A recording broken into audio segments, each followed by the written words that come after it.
Innal hamdalillah asyhadu an la ilaha illallah wahdahu la syarikalah wa asyhadu anna Muhammadan abduhu wa rasuluhu alladzi la nabiyya wa la rasula ba'dah. Allahumma shalli wa sallim wa barik ala Muhammad wa ala alihi wa sahbihi wa man tabi'ahum bi ihsan, amma ba'd.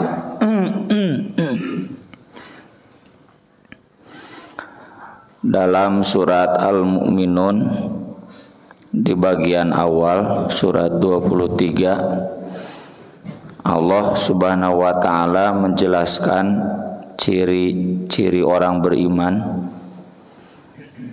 dan di antara sholat dan zakat itu diselipkan satu sifat, satu karakter, walladzina hum 'anil lagwi mu'ridun. A'udzubillahi minasyaitonir rajim. Bismillahirrahmanirrahim. Qad aflahal mu'minun alladzina hum fi sholatihim khashi'un. Orang-orang yang khusyuk dalam sholatnya. Walladzina hum 'anil lagwi mu'ridun. Orang-orang yang berpaling dari laghwun. Walladzina hum lizzakati fa'ilun. Dan orang-orang yang menunaikan zakat. Jadi di antara sholat dan zakat itu diselipkan walladzina hum 'anil lagwi mu'ridun. Al-lagwu itu mulai dari yang haram, yang makruh sampai yang mubah. Tentunya yang mubah yang tidak bermanfaat tapi mubah. Dan Islam sudah mengajarkan, Nabi SAW sudah mengajarkan, min husni islamil mar'i tarkuhu ma la ya'ni. Baiknya Islam seseorang itu kalau dia mampu meninggalkan apa yang tidak bermanfaat bagi dia. Al-lagwu yang haram berarti al-lagwu itu artinya sesuatu yang tidak bermanfaat, yang sia-sia. Yang haram berarti segala sesuatu sifatnya duniawi yang haram. Kayak khomer, judi haram, ya, zina. Yang makruh berarti segala sesuatu yang bisa menjurus pada yang haram. Hiburan-hiburan yang bisa mengarah pada yang haram. Nonton Persib tapi tebak-tebakan sebaras korna henteu taruhan mah. Itu kadituna pijudieun, ya. Yang mubah segala sesuatu hiburan yang tidak ada unsur haramnya tapi tetap oleh Al-Qur'an diarahkan walladzina hum 'anil lagwi mu'ridun. Disimpannya ayat itu di tengah-tengah sholat dan zakat jadi syarat sholat kita tidak bisa khusyuk selama kita khusyuknya kepada al-lagwu. Zakat kita tidak bisa maksimal selama kita fokus kepada al-lagwu. Maka dari itu kalau ingin sholat khusyuk dan zakat diamalkan dengan benar harus 'anil lagwi mu'ridun. Bagaimana mungkin kita khusyuk sholat tahajud kalau hati masih jatuh cinta kepada Piala Dunia? Jang Piala Dunia mah hudang wae. Jang tahajud la yukallifullahu nafsan illa wus'aha. Allah tidak memberikan beban kecuali sekemampuannya. Jadi jangan sholat tahajud mah teu mampu wae. Tapi jangan nonton Piala Dunia mampu wae. Bagaimana mungkin kita menikmati bacaan Al-Quran kalau hati kita masih terlalu menikmati musik, sinetron, film, ya. Gak mungkin. Da cek Al-Quran gitu, walladzina hum 'anil lagwi mu'ridun.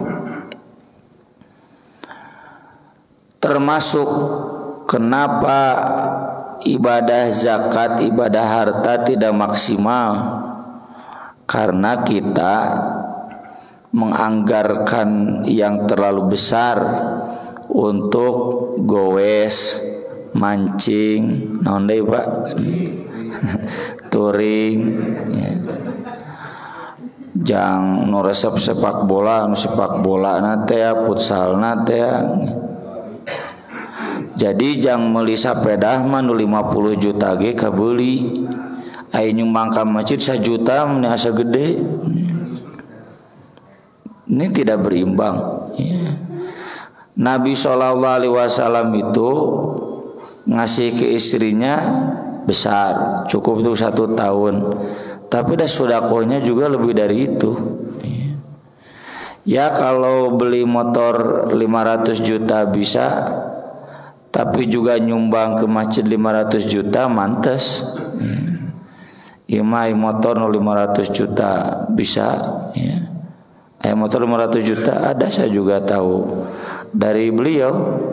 Motor anu tilu tehnya, motor trial paranti ka gunung, nu bana tilu 500 juta. Tapi cenah Pak Ustadz, saya juga udah nyumbang ke masjid anu 500 juta nyalah maju. Mantes. Ari motor badag PCX ari kurban begung wae. Jadi ini enggak berimbang, enggak mungkin kita maksimal dalam sholat dan zakat selama kita masih terlalu fokus pada al-laghu. Ayat yang sama ada di surat Al-Furqan halaman terakhir ketika Allah menjelaskan ibadur rahman. Ibadur rahman itu hamba-hamba yang akan senantiasa mendapatkan rahmat Allah. Walladzina idza dzukiru bi ayati rabbihim lam yakhirru 'alaiha summa wa umyana.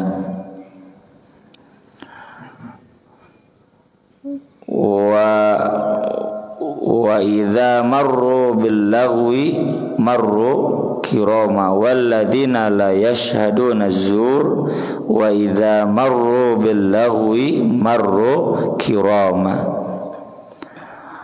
Orang-orang yang akan senantiasa mendapatkan rahmat Allah itu adalah orang-orang yang apabila diingatkan dengan ayat-ayat Allah, diingatkan dengan ayat-ayat Allah itu satu dalam sholat, ya, kita kan diingatkan dengan ayat-ayat Allah. Lam yakhirru 'alaiha summa wa umyana, mereka tidak merunduk dalam keadaan tuli dan buta. Kalau telinganya tuli, matanya buta, hatinya terkunci. Kalau matanya terbuka, telinganya terbuka, hatinya juga insya Allah akan terbuka. Karena kata Allah, fa innaha la ta'mal absar walakin ta'mal qulubul lati fis sudur. Bukan mata yang buta, tapi hatinya yang buta. Jadi maksud buta di sini hakikatnya bukan buta matanya. Kita semua juga tidak buta mata, tapi butanya buta hati. Karena hatinya buta, jadi disebut matanya buta. ketika diingatkan ayat-ayat Allah tidak tuli dan tidak buta. Tidak buta itu tidak buta hatinya. Kenapa? Karena orang beriman itu idza dzukirallah wajilat qulubuhum. Ada getaran-getaran khusus. Ada getaran-getaran khas. Kalau tidak ada bedanya antara dibacakan Al-Quran dan tidak dibacakan Al-Quran, ini berarti hati kita masih bermasalah. Orang beriman itu kalau dibacakan, diingatkan ayat-ayat Allah, itu nggak mungkin hatinya datar-datar saja. Ada getaran-getaran khas, ada sentuhan-sentuhan kalbu. Makanya mereka menikmatinya. Wa idza tuliyat alaihim ayatu zadatuhum imana, bertambah keimanannya. Apa bertambah keimanan itu? Iman itu kan salah satu cirinya halawatul iman, manis, terasa nikmat. Semakin panjang ayat dibaca semakin nikmat. Ini kan musuh kita bersama, Bu ya. Ibu-ibu tarawih resep anu panjang imamna atau anu ponok. Ta eta penyakit urang kabeh. Duka atuh cenah Ustaz kumanya cenah teu ingat. Tusumma wa umyana. Yang kedua dibacakan, diingatkan ayat-ayat Allah itu di luar sholat ya, lewat lantunan ayat-ayat Quran. Yang ketiga diingatkan ayat-ayat Allah itu lewat pengajian ya, lewat khutbah seperti kita sekarang. Orang-orang yang gak ada getaran hati, orang-orang yang summa wa umyana mah sholat embung ngajin beres sholat balik gitu. Ya mending lah itu juganya daripada henteu. Masjid kami yang baru dibangun sudah diresmikan, alhamdulillah jamaah baru ada. Nah, masjid anyar sok aya wae jamaah anyar. Tapi belum mampu sampai ngaji. Yaitu karena masih summau wa umyana, tapi cetes geus repewe urang mah. Manusia itu butuh waktu ya, nggak bisa sekaligus. Cuma yang patut kita syukuri, nah kalau kita sudah jadi ahli ngaji, menikmati pengajian ya, mun ibu nyetel YouTube teh yang kajian-kajian Islamnya atau yang ada unsur dzikirnya, video-video juga video yang mengingatkan kita tentang Allah, tentang hari akhir ya, yang mengandung ilmu-ilmu Islam, itu berarti kita sudah selamat dari summau wa umyana. Yang keempat diingatkan ayat-ayat Allah itu lewat ayat-ayat kauniyah. Aya gempa, aya banjir, aya cuaca buruk. Sugan tedek pere petasan peuting dibere cuaca buruk teh. Jaba ngecrek gerimis. Nah itu yang summau wa umyana, udah diingatkan oleh Allah lewat cuaca buruk ya. Lewatnya cuaca buruk teh perspektif kita. Lewat banyak yang sakit, cing atuh eureunnan. Juga si Rapi Ahmad tahun baruan teh jiga nanteunya biraku keur sedih tahun baruan. Harusnya seperti itu kan. Yang sakit itu banyak, yang berkabung itu banyak. Ya pesta porawe teu pere gitu. Dan itu sangat tergantung dengan ayat berikutnya, walladzina la yashhaduna zur. Orang-orang yang tidak menyaksikan azur. Azur itu bisa yang haramnya bohong, palsu, sumpah palsu, saksi palsu. Atau azur itu yang bohong-bohong, yang mubah, yang makruh. Nah, bohong mubah makruh teh sinetron bohong atau bener Bu? Bohong. Film bohong. La yashhaduna zur. Wa idza marru bil lagwi marru kirama. Dan apabila mereka lewat dengan al-lagwu, mereka lewat kiraman, karim, mulia. Menjaga kemuliaan dirinya, menjaga kehormatan dirinya. Salah satu yang Nabi benci al-laghu itu adalah al-haditha ba'daha, ngobrol ba'da isya. Orang ba'da isya ngobrol. Teu ngobrolnya lalajo anu ngobrol. Lalajo anu ngobrol dina YouTube, lalajo anu ngobrol dina TV gitu.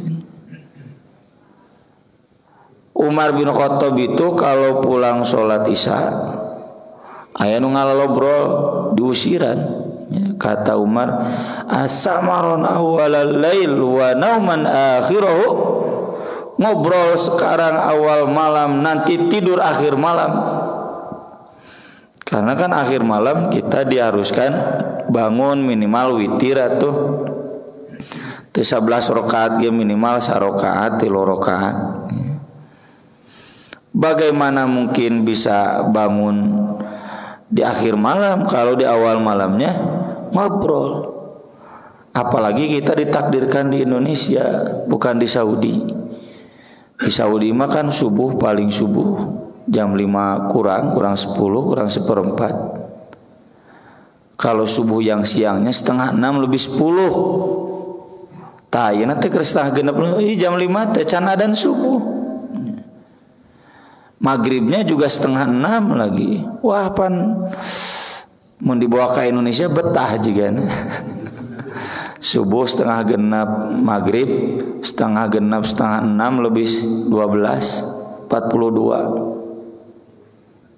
Kalau kita subuh jam 4, maghrib jam 6 leuwih.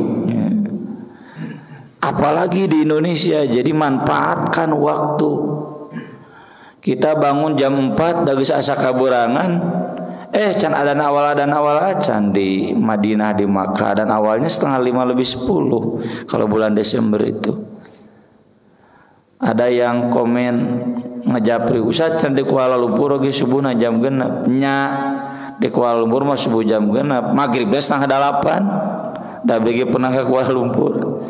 Karena Kuala Lumpur kan jamnya kayak Kalimantan. Ya, jam waktu tengah. Jadi jam 6 di Kuala Lumpur teh jam 5 di kita gitu. Jadi lamun di Kuala Lumpur jam 6 subuhnya hakikatnya jam 5. Karena Kuala Lumpur sejajar dengan Banda Aceh, dengan Medan. Waktu kita dengan Banda Aceh kan mun diurang ayeuna jam 4 lebih 1/4, di Banda Aceh mah 4:30 lebih. Ya. Jadi kalau di kita sekarang jam 7:30 di Kuala Lumpur berarti isanya jam 8:30 dan memang begitu. Nya cita di Kuala Lumpur mah subuh jam 6 teh maghribna 7:30, isana 8:30. Kalau di Indonesia nya subuh jam 4, isya jam 7:30. Sayang waktu yang sempit digunakan untuk hal-hal yang lagwu. Maka dari itu kata Allah, wa idza marru bil lagwi marru kirama. Menjaga kehormatan dirinya, kemuliaan dirinya. Kalau kita terjerumus kepada yang begitu, maka berarti kita tidak mulia. Meski demikian tentu ada rukhsah, ya, mubah. Sebagaimana dijelaskan dalam hadis Handzalah, ketika Handzalah bertemu dengan Abu Bakar. Kaifa anta ya Handzalah? Nyamunan apa kabar Handzalah? Nafaqo Handzalah. Handzalah munafik ruas Abu Bakar. Kenapa Anda ngomong begitu? Pan munafik teh kafir. Iya cenah. Kita tadi di majelis Nabi seakan-akan melihat surga neraka. Ingat mati. Cenah pulang ke rumah, afasnal azwaj wal aulad wa dai'ah. Kita bersenang-senang dengan keluarga, anak, istri, wadai'ah, dan disibukkan dengan kesibukan duniawi. Di masjid mah ya serasa kita itu ingat mati, cenah balik ka imah mah poho munafik. Jadi alhamdulillah memahami bahwa itu berarti ada ketidakkonsistenan. Bangetnya harap hati menggir teh gitu. Di hadapan Nabi iya di belakang melupakan. Lalu kata Abu Bakar, iya ya saya juga begitu. Maka kemudian kata Abu Bakar, ayo kita tanyakan ke Nabi, apakah yang seperti ini munafik? Maka kata Nabi SAW, jika kalian ada seperti kalian bersamaku, la safahatkumul malaikah fi turukikum wa fi furushikum. Malaikat akan menyalami kalian di jalan-jalan kalian, di tempat-tempat duduk kalian. Menyalami teh la safahat berjabat tangan. Maksud nama piraku sasalaman yang malaikatnya. Maksudnya malaikat akan senantiasa menemani kita. Jadi bagusnya kondisi majelis ta'lim itu dibawa ke jalan, dibawa ke rumah, dibawa ke majelis-majelis kita di rumah, di luar masjid. Tapi kata Nabi, walakin sa'atan wa sa'atan wa sa'atan. Sesekali boleh, sekali, 2 kali, 3 kali boleh. Kalau bisa ketika pulang ke rumah hati seperti sedang ada di majelis ta'lim itu bagus. Kalaupun tidak, nggak apa-apa. Sekali, 2 kali, 3 kali tidak akan menyebabkan munafik. Apakah ini membatasi? Ya hemat saya ini kembali ke kita ya. Intinya bukan 1, 2, 3 kalinya, tapi tidak berlebihan. Dan yang diizinkan oleh Nabi di sini jelas, al-aulad wal azwaj wad dai'ah. Anak, istri, pekerjaan. Jadi kalau kita hiburan ya nonton Persib bareng jeung anak, karena anak saya semuanya laki-laki. Cocok nonton Persib bareng teh. Sesekali boleh, ada Persib mah moal unggal peuting banyak. Beda dengan sinetron, tasok unggal peuting, wah maraton. Boleh nonton sinetron, boleh sesekali. Tapi tentu yang tidak ada unsur maksiatnya. Kalau ada unsur maksiatnya, misalkan sinetron itu kemudian mengajarkan kita untuk ikut merayakan Natal bersama, wah pindahkan. Ajarkan ke anak-anak kita yang nonton sinetron itu, ini nggak boleh, ini haram. Masa kita mengakui Yesus sebagai anak Tuhan? Laqad kafarul ladzina qalu innallaha wal masih ibnu Maryam. Kafir. Enggak boleh ya. Itu sudah ada fatwa MUI-nya tahun 81 dan belum dicabut. Dan enggak boleh dicabut. Jadi di sini ada kebolehan ya. Bapak-bapak gue sekali, 2 kali, 3 kali itu ngapoe banyak capek.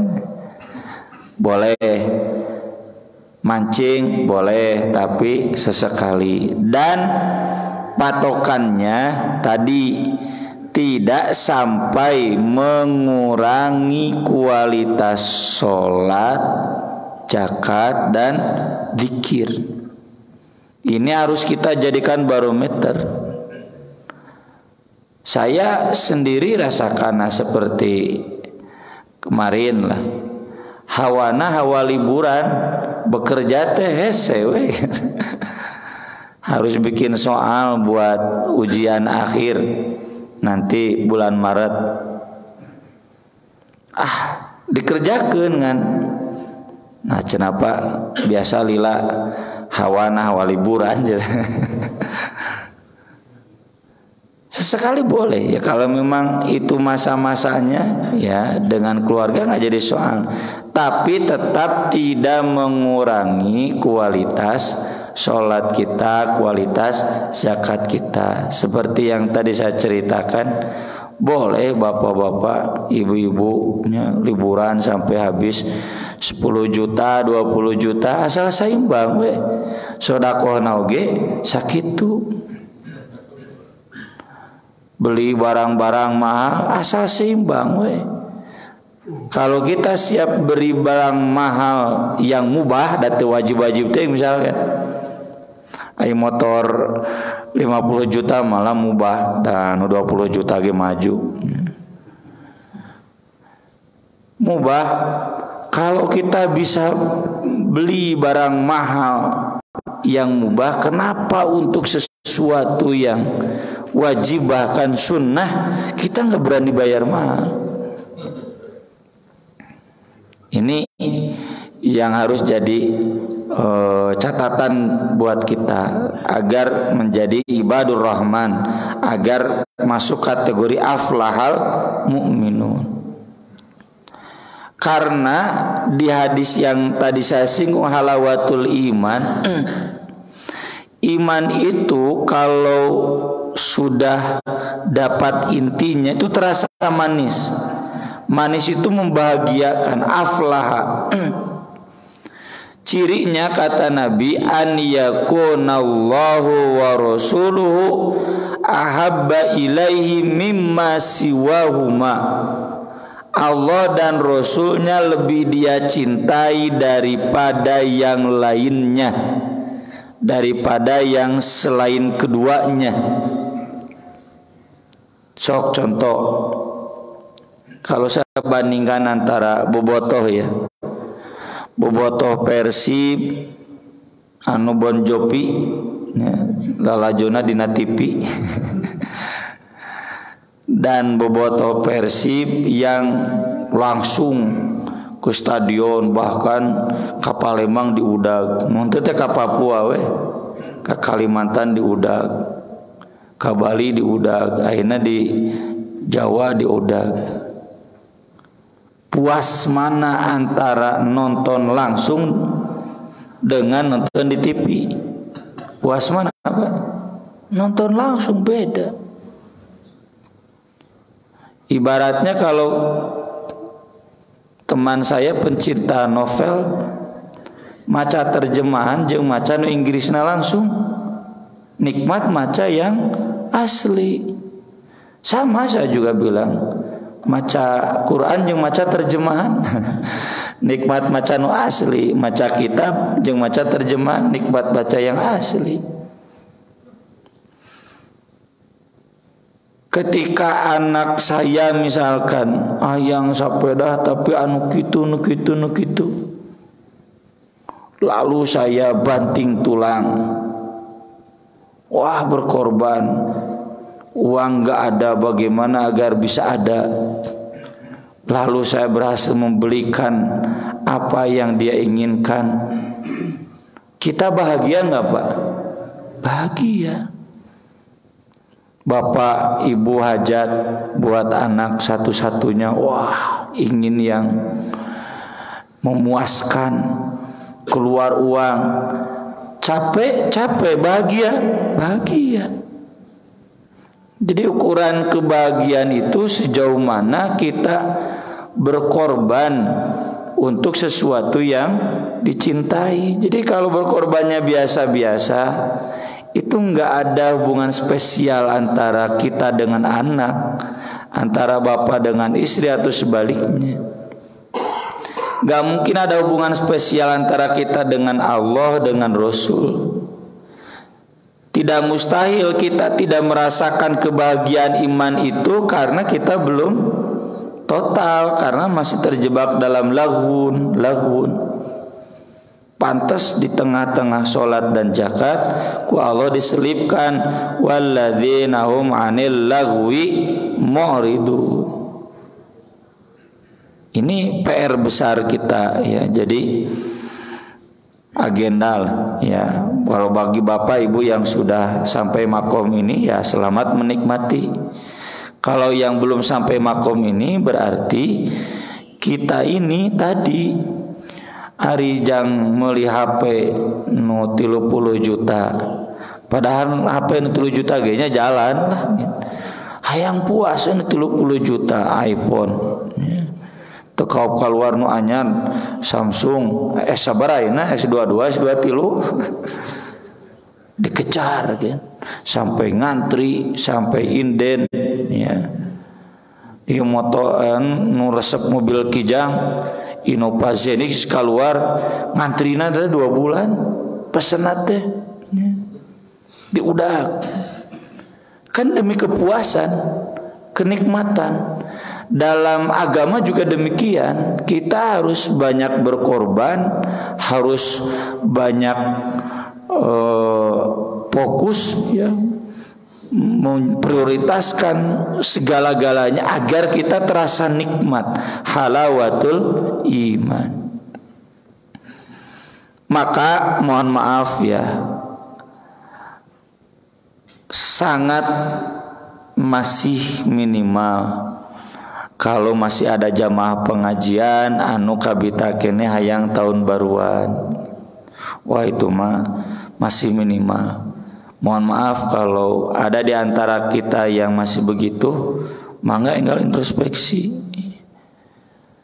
Kalau kita sudah jadi ahli ngaji, geus teu aya kabita atuh.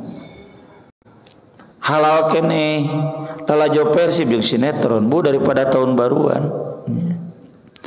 Tahun baruan tuh udah jelas hadisnya, di YouTube juga banyak yang menjelaskan, di Google juga banyak yang menjelaskan, tulisan saya juga udah banyak ya di website. Ketika Nabi SAW datang ke Madinah, itu ada 2 hari raya yang dirayakan. Yang pertama Nairus, yang kedua Mi'rajan. Nairus itu hari pertama dari kalender matahari. Jadi Saudi itu kalender itu dari dulu ada 2, ada kalender matahari, ada kalender bulan. Kalau Hijriyah itu kalender bulan, yang real, yang asli, yang tidak ada kepalsuan. Jadi bapak ibu tong salah ngukur kalender Hijriyah diukurkan kanu Masehi, nya beda tuh, beda standar. Allah menjelaskan inna iddatasyhur indallahi 12 syahr.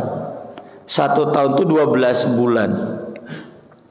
Apa bulan itu? Bulan itu dari mulai hilal sampai hilal lagi. Di bulan itu bulan anuril. Jadi lamun hilal tanggal 1 bulan purnama, ceklil sumbang oge caang bulan 14. Diurang cenah ayeuna tanggal 1 bener, lihat bulannya bener, bulan tanggal 1. Henteu. Palsu itu yang tidak real kalender Masehi itu. Kalender matahari itu tidak real. Mun bener ayeuna tanggal 1 atuh meureun bulan teh bulan hilal, bulan sabit nu ipis teh tingali we da sapasieuna mah. Sekarang kan sudah tanggal berapa? 7 ya. Udah gede bulannya. Jadi kalau bulan tanggal 20 betul bulan umur 20 itu kalender yang real. Makanya bukan bulan ditentukan kumaha kalender, tapi kalender kudu kumaha bulan. Jadi bapak-bapak menaruh usah diraha lebaran, iraha sama Ramadan, kayak daguan bulanna, lain bulan kudu kumaha kalender. Urang sok wah cenah riweuh kalender hijriah mah jeung kudu ningali ulang. Saya cenah langsung tayan kirang ilmu. Kan harus real ya, harus akurat. Kalender itu merujuk pada bulan, lain bulan kudu kumaha kalender beda dengan kalender matahari. Kenapa kalender matahari dipakai? Karena kaitannya dengan musim. Salila sepanjang umurnya Desember pasti musim hujan. Maka mustahil Yesus lahir tanggal 25 Desember itu mustahil. Karena faktanya di ayat-ayat Bible-nya sendiri yang dipegang oleh orang Kristen sekarang, ketika Yesus lahir itu penggembala-penggembala di malam hari sedang ada di luar, di bawah terang bintang. Mustahil tuh, mungkin tuh ta Desember penggembala di luar boro-boro nelayan wae di ararima. Desember mah boro-boro bintang-bintang. Poekuen waya hujan di mana-mana, apalagi di Amerika ini badai salju, di Eropa badai salju. Ya sama, kan Palestina, Saudi Arabia sama musim dingin tiris. Tengah hari di Madinah kemarin 20 derajat, nanti hujan unggul. Orang Madinah lagi malah pakai jaket kararanel. Mustahil. Kenapa mereka pakai kalender matahari? Karena kaitannya dengan musim, musim tanam, musim panen. Ya. Nah, yang namanya kalender matahari itu tidak akurat. Makanya ada tahun kabisat, Pak ya. Tahun kabisat itu koreksi. Tahun kabisat yang 4 tahunan, yang 100 tahunan ada. Jadi sudah di tahun kabisat pun dalam jangka waktu 100 tahun itu tidak akan akurat, makanya dikoreksi lagi terus. Kan 1 tahun itu 365 hari lebih 6 jam. Jadi kudu nate ngarayakeun lain jam 12 peuting tadi ayeuna jam 6. Mennya bener kalender matahari. Lalu Nabi SAW melarang penduduk Madinah merayakan Nairus dan Mirojan. Kalau Mirojan mah awal musim semi, beres dari musim dingin, masuk musim semi ya sekitar Februari lah mun aya nama. Kata Nabi, qad abdalakumullahu biyaumaini khairan, Idul Fitri wa Idul Adha. Sudah ganti dengan 2 hari yang lebih baik, yaitu Idul Fitri dan Idul Adha. Ini sekaligus pengajaran dari Nabi, kalau mau ada hari yang dirayakan cukup 2 hari, Idul Fitri dan Idul Adha. Silakan. Di Idul Fitri ada yang nyanyi-nyanyi anak-anak, ditemani Aisyah di rumah Nabi, dimarahi oleh Abu Bakar pun, Abu Bakar yang dimarahi oleh Nabi. Nggak apa-apa, hadza iduna, ini hari raya kita, silakan bersenang-senang, boleh, asal di hari Id. Ini sekali lagi ya layak kita perhatikan, jadikan agenda. Bapak Ibu ya yang keluarganya misalkan masih hayang we tahun baruan teh getek suku teh yang kalun-alun. Diingatkan ya, atau kita sendiri menambah ilmu, menambah keimanan agar kita jauh dari hal-hal yang seperti itu. Bahkan yang sifatnya nonton sepak bola, bapak-bapaknya, ibu-ibu sinetron, Indiaan, naonlah tararapal, drakor gitu. Itu pun harus dikurangi. Ya, apalagi drakor-drakor yang banyak unsur-unsur maksiatnya, legalitas LGBT teh ya, mabok teh ya. Artis-artis Korea di drakor kan mararabok. Harus ditinggalkan. Itu sudah menjurus pada hal yang haram. dan ini semua demi meningkatkan kenikmatan iman kita agar sesuai dengan yang Allah firmankan, qad aflahal mu'minun, berbahagialah orang-orang yang beriman. Aqulu qouli hadza wa astaghfirullah li wa lakum, subhanakallahumma bihamdik, asyhadu an la ilaha illa anta, astaghfiruka wa atubu ilaik. Wassalatu wassalamu ala Rasulillah. Wassalamu alaikum warahmatullahi wabarakatuh.